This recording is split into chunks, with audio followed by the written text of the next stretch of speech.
بسم اللہ الرحمن الرحیم۔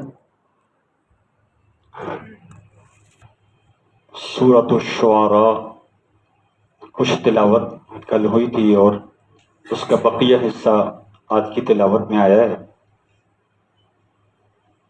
سورہ شعراء جو 19ویں پارے کی یہ سورت ہے، 11 رکوع پر مشتمل ہے۔ یہ جو سورت ہے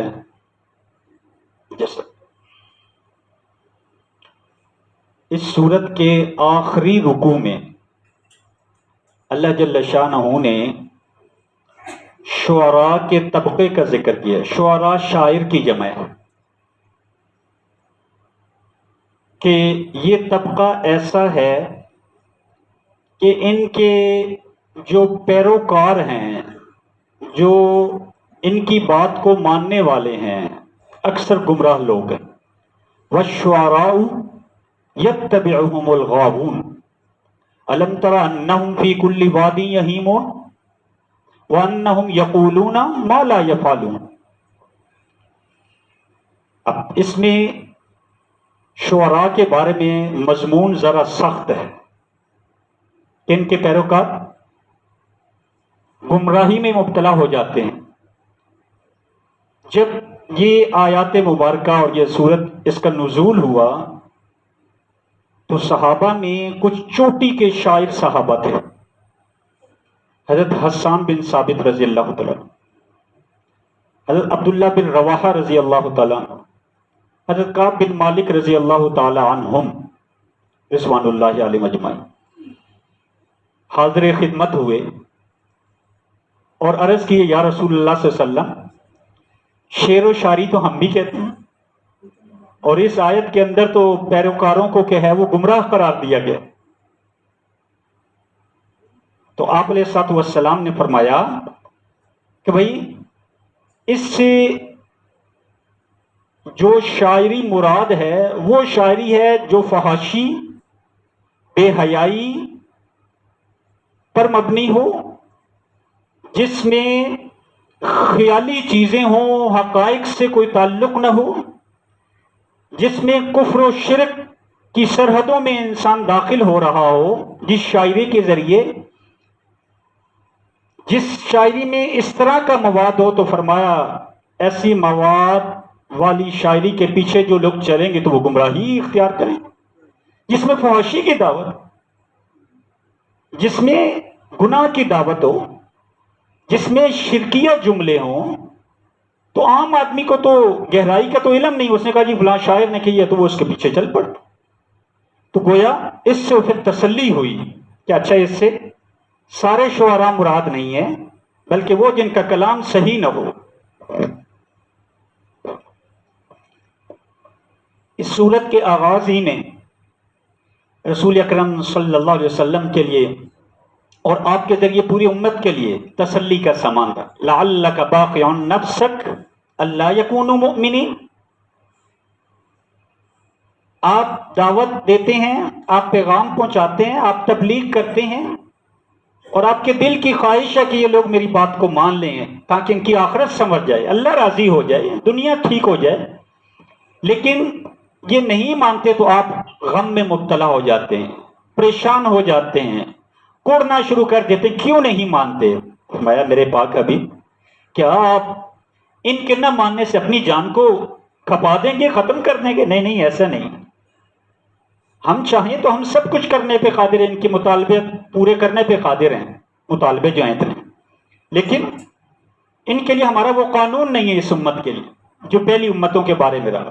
پھر تسلی کے لیے پھر تقریباً 6-7 پیغمبروں کا تذکرہ ہے، صرف اسی بات کو یاد آئیں۔ حضرت موسیٰ علیہ السلام کا تذکرہ دونوں صورتوں میں آ رہا، آگے جو سورہ نمل پڑھی اس کے اندر بھی ہے اور اس سورت کے اندر بھی جو ہے وہ وَإِذْ نَادَىٰ مُوسَىٰ أَنِ ائْتِ الْقَوْمَ الظَّالِمِينَ۔ حضرت موسیٰ علیہ السلام کو جب بھیجا گیا، نبی بنایا گیا، تو اور آپ کو معجزات عطا فرمائے گئے، تو آپ نے یہ عرض کیا کہ یا رسول اللہ، یا اللہ جی مجھے ڈر ہے کہ یہ لوگ مجھے سخت طریقے سے جھٹلا دیں گے، تو اللہ جل شانہ نے آپ کے دعوت کے اس کام میں معاونت کے لیے آپ کے بھائی حضرت ہارون علیہ السلام کو بھی یہ ذمہ داری نبوت کی سونپی. اور پھر جب یہ حضرات وہاں مصر میں فرعون کے پاس گئے تو فرعون نے حضرت موسیٰ علیہ السلام پر اپنے احسانات جتلانے شروع کر دیے. کہنے لگا کہ میں نے تو تمہاری تربیت کی تھی، اتنا عرصہ تم میرے گھر میں رہے ہو، میں نے تمہیں پالا پوسا ہے، تو اب تم کیا دعوت لے کر میرے پاس آئے؟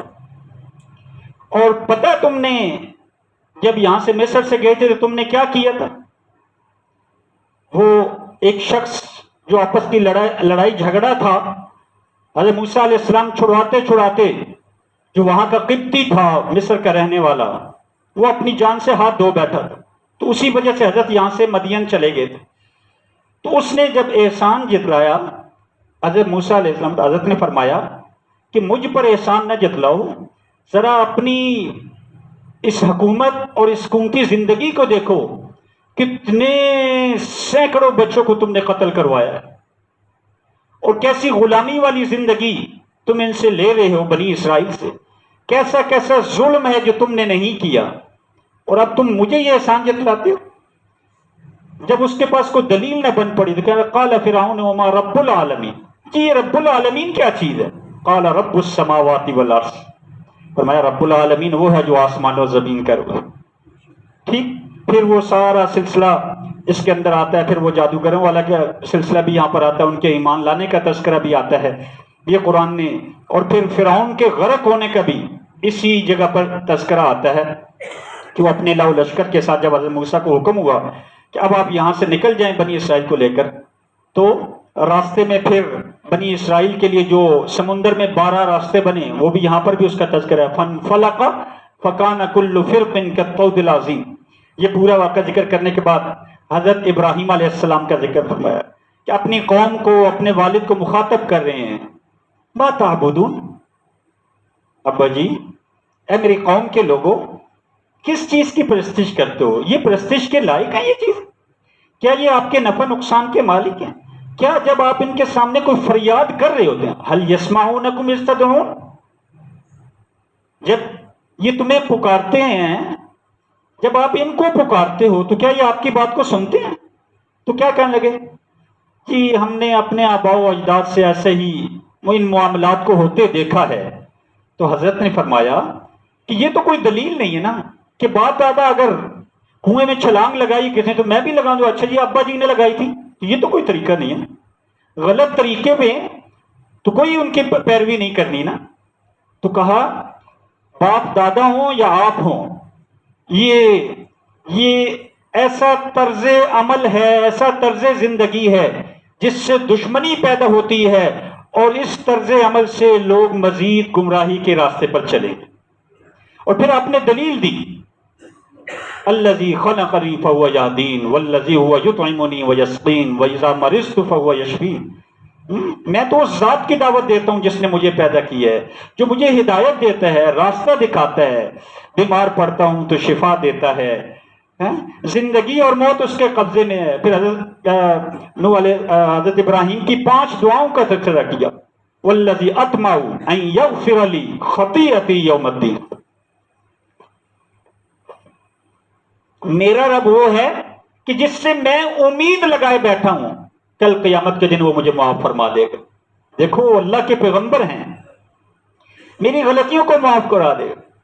اور ربی حب لی حکمن والحقنی بالصالحین، میرے مولا مجھے حکمت عطا فرما، مزید دانائی سمجھ بوجھ عطا فرما، نبوت کا منصب عطا کیا گیا، والحقنی بالصالحین، اور مجھے نیک لوگوں میں شامل رکھیے گا مولا. وَاجْعَلْ لِي لِسَانَ صِدْقٍ فِي الْآخِرِينَ، اے اللہ بعد میں آنے والے لوگوں کی زبانوں پر میرا ذکر خیر جاری رکھیے گا. وَاجْعَلْنِي مِنْ وَرَثَةِ جَنَّةِ النَّعِيمِ، نعمتوں والی جنت میں جن لوگوں کو آپ اس جنت کا حقدار بنائیں گے یا اللہ ان میں مجھے بھی شامل فرما لیجیے گا. یہ نہیں کہا کہ میں حقدار ہوں، بلکہ کیا کہہ رہے ہیں جہاں اور ہیں میرے مولا مجھے بھی انہی میں شامل فرما لیجیے. کیا خوبصورت دعوت ہے. پھر اس کے بعد حضرت نوح حضرت ہود، حضرت صالح، حضرت لوط علیہ السلام، حضرت شعیب علیہ السلام، ان 5 پیغمبروں کا ایک ایک رکوع میں جو ان کا تذکرہ فرمایا، جن کی ہم تفصیلات پیچھے جو ہے وہ وقتاً فوقتاً ذکر کرتے ہوئے آ رہے ہیں۔ اس کے بعد پھر قرآن مجید نے اس بات کی طرف تذکرہ فرمایا کہ یہ جو وحی کا مقام ہے نا، وحی جو اترتی تھی، فرمایا یہ رسول اکرم صلی اللہ علیہ وسلم کا قلب اطہر، پاکیزہ دل مبارک کے اوپر، روح کے اوپر جو ہے یہ وحی کا نزول ہے جی۔ اور پھر فرمایا کہ دیکھو اس حوالے سے امتی اور نبی میں کیا فرق ہے جی، کہ امتی وہ ہے جس کی آنکھ بھی سوتی ہے، دل بھی سوتا ہے، اور نبی وہ ہے جس کی آنکھ تو سوتی ہے پر دل جاگتا رہتا ہے۔ تنام عینایا ولا ینام قلبی او کما قال علیہ السلام، میری آنکھیں تمہیں نظر آئیں گی کہ سو رہی ہیں، لیکن میں بالکل بیدار حالت میں ہوتا ہوں۔ یہی وجہ ہے کہ نبی خواب میں بھی کچھ دیکھتا ہے تو وہ بھی وہی ہے، کیوں؟ زندہ دل ہے، دل بالکل کیا ہے جی، جاگنے کی حالت میں ہے۔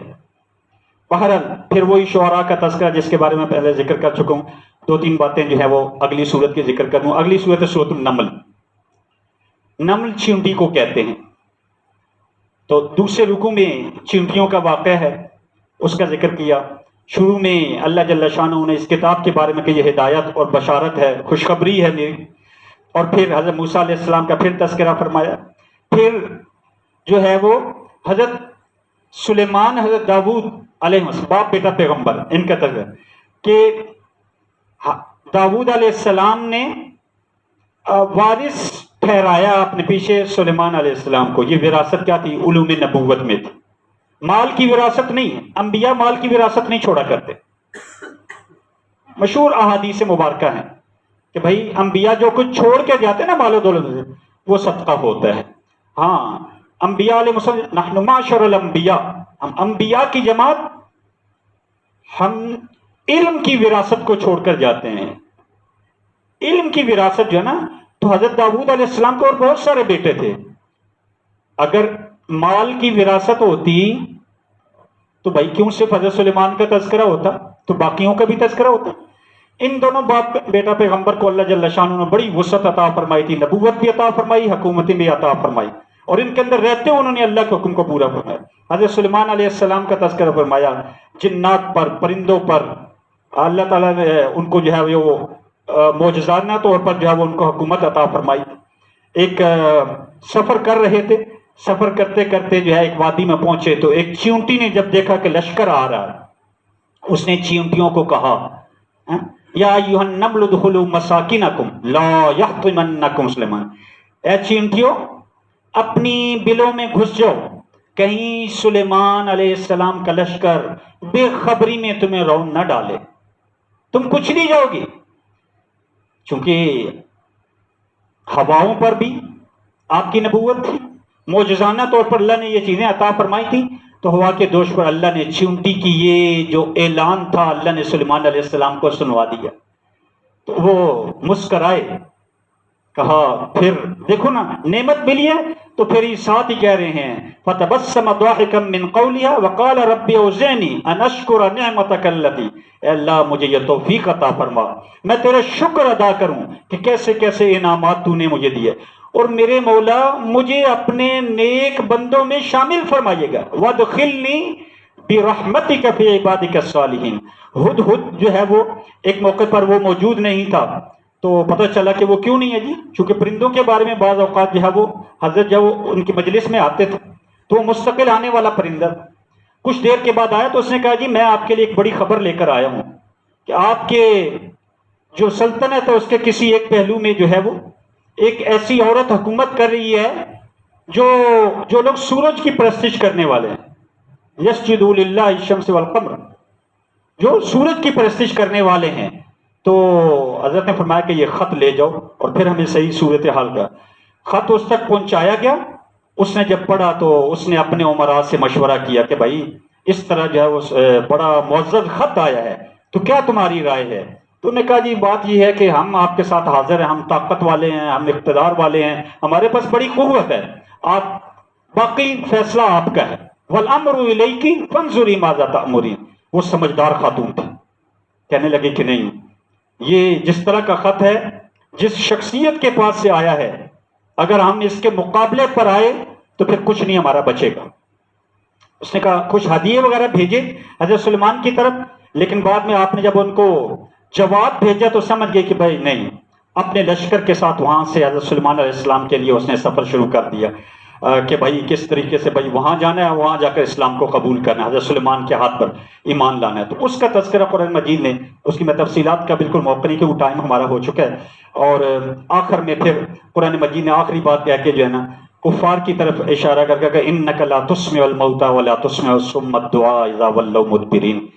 میرے پاک پیغمبر، آپ لوگوں کو سنا تو سکتے ہیں پر منوا نہیں سکتے. سنانا آپ کا کام ہے، منوانا آپ کا کام نہیں. راستہ دکھانا آپ کا کام ہے، ہدایت دینا. انک لا تہدی من احببت ولکن اللہ یہدی من یشاء. تو کہا جس طرح کوئی شخص کسی مردے کو کوئی بات سنائے تو سن لے تو اس کو سننا فائدہ نہیں دے گا، اس کا سننا کوئی فائدہ نہیں دے گا، کیونکہ اس کی زندگی کا یہاں دنیا کا وقت ختم ہو چکا ہے. نفع والا فائدہ، نفع والا معاملہ اس کا ختم ہو چکا ہے. فرمایا ان کا سن کر فائدہ نہ اٹھانا ان مردوں کی طرح ہی ہے. وَلَا تُسْمِعُ الصُّمَّ الدُّعَاءَ إِذَا وَلَّوْا مُدْبِرِينَ وَمَا أَنْتَ بِهَادِ الْعُمْيِ عَنْ ضَلَالَتِهِمْ إِن تُسْمِعُ إِلَّا مَن يُؤْمِنُ بِآيَاتِنَا فَهُمْ مُسْلِمُونَ. اور آخر میں جو ہے اللہ جل شانہ قیامت کے قریب ایک جانور کا تذکرہ کیا ہے جو عجیب و غریب ہوگا. قیامت کے قریب وہ نکلے گا اور جو لوگ آخرت کے منکر ان سے باتیں کرے گا. وَإِذَا وَقَعَ الْقَوْلُ عَلَيْهِمْ أَخْرَجْنَا لَهُمْ دَابَّةً مِّنَ الْأَرْضِ. لوگوں سے کلام کرے گا جو اس بات کی علامت ہوگا کہ بھائی اب بھی نہیں مانتے ہو. جانور کلام کرے گا. آخری رکوع میں انشاءاللہ اس کا تذکرہ ہے، اس کے بعد باقی پھر انشاءاللہ کل کی طرح